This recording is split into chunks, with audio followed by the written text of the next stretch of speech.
So, beauty is an interesting thing to think about. In aesthetics, we study it a lot. And what's really started to blow my mind is how powerful the force of a beautiful woman selling an idea is. Because it just kind of really is weird to me how weak and vulnerable men are when it comes to where their other head directs them and how you can control them and manipulate them through hot women. And the thing that's a little weird is you don't see a whole lot of men out there giving advice on young men on how to avoid that trap. And it is quite strange how, while there's not a lot of men telling young men how to avoid that trap, but that there's overabundance of women trying to teach younger girls how to trick and use men in this way. Now, we all can kind of see with the products that are sold, you'll sell more products if you use a hot chick. And I wonder what the world would look like if men suddenly started to resist that. I mean, bad ideas can come from hot people. I mean, for example, let me give you an example. I had a sociology professor. I did not think he was attractive, but a lot of my friends did. And he would talk about Marxism and communism. And some of these girls, they would get enraptured with what he was saying. And to me, it's like, he's pretty boring stuff here. He's not profound, like, but I'm different, you know that. But these girls was just like too into it. And some of them were, not as attractive, not really that great of bodies, maybe a little insecure.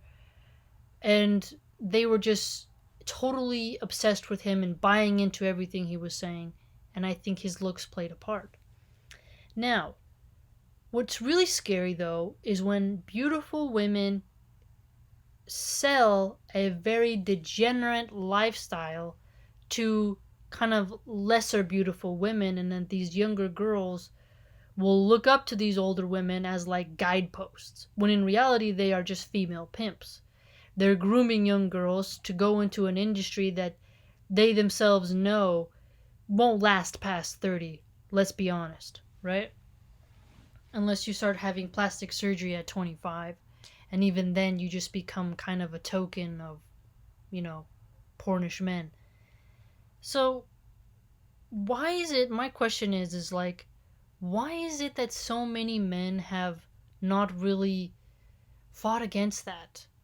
I don't understand it. Because sometimes it's a little scary because you're like, is it really that easy?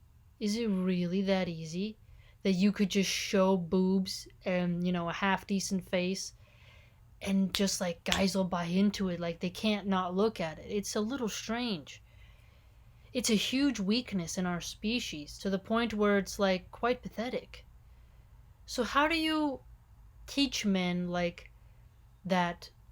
I think it's time for like the writers, like people who write stories and such, start creating shows where you can clearly have like the hot chick is like the evil character who wants evil in the world.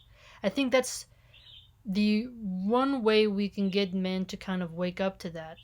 The old Melisandre of Game of Thrones example is a classic, where it's really kind of like a not, like a woman who's like a witchy type, and she gets exposed.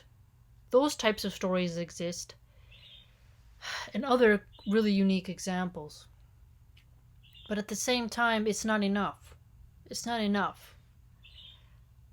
I worry about good men because they're becoming fewer and fewer, and they have so many obstacles to face, so many temptations. And you gotta wonder about men who've given up and kind of gone full blown hedonistic, using all kinds of drugs. They're just sloppy, they don't got really morals, anything goes, they go wherever the flow is. They're kind of gross and slimy and they probably stink, and you're like, ugh, like leather couch guys with too much hair gel. Just get out of here. But we have to protect the young boys, the young bucks, coming up. And I think a powerful way we do that is you gotta talk to them, just like we have to talk to the girls, right? Because I think the world would be a better place if we could break that spell. And the only way we can do it is by counteracting it with our own types of YouTube channels and such. And I think if men start talking about it, they could really get along with it. Like, for example, there used to be a chick, I probably told this story before. To me, she wasn't beautiful, but she was Italian. And she used to come in and really, like, she didn't have big boobs, but she kind of acted like she did. And she would constantly kind of give him a jiggle so she could get free espresso.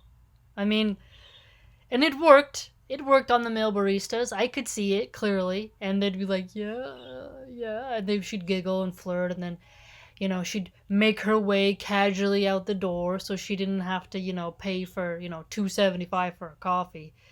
I mean, oh, so expensive. But it is quite telling how some men, their hormones get up and they're just gone like that, and they can just little puppet it. It's quite strange. So we gotta really combat that. I think we could have a much more healthier, vibrant, productive society if you kind of take so much of the sex out of it.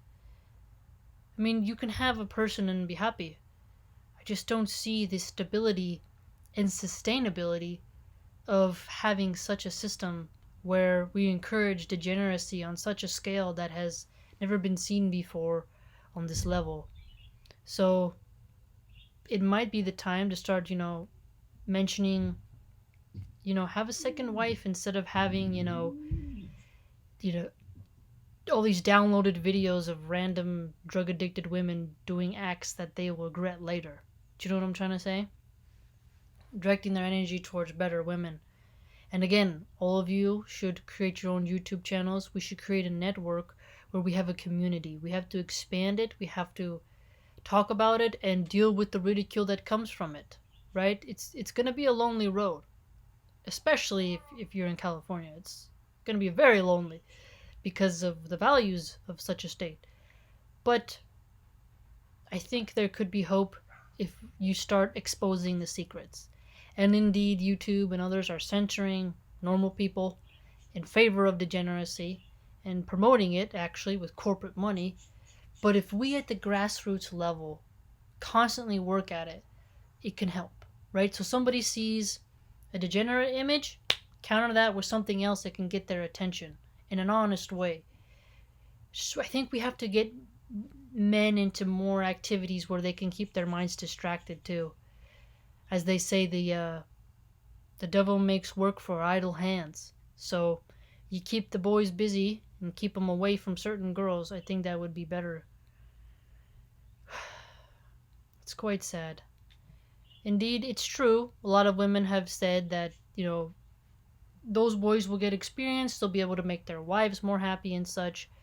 But again, the disease factor should come into play, especially with the United States having the highest STD rate in the world.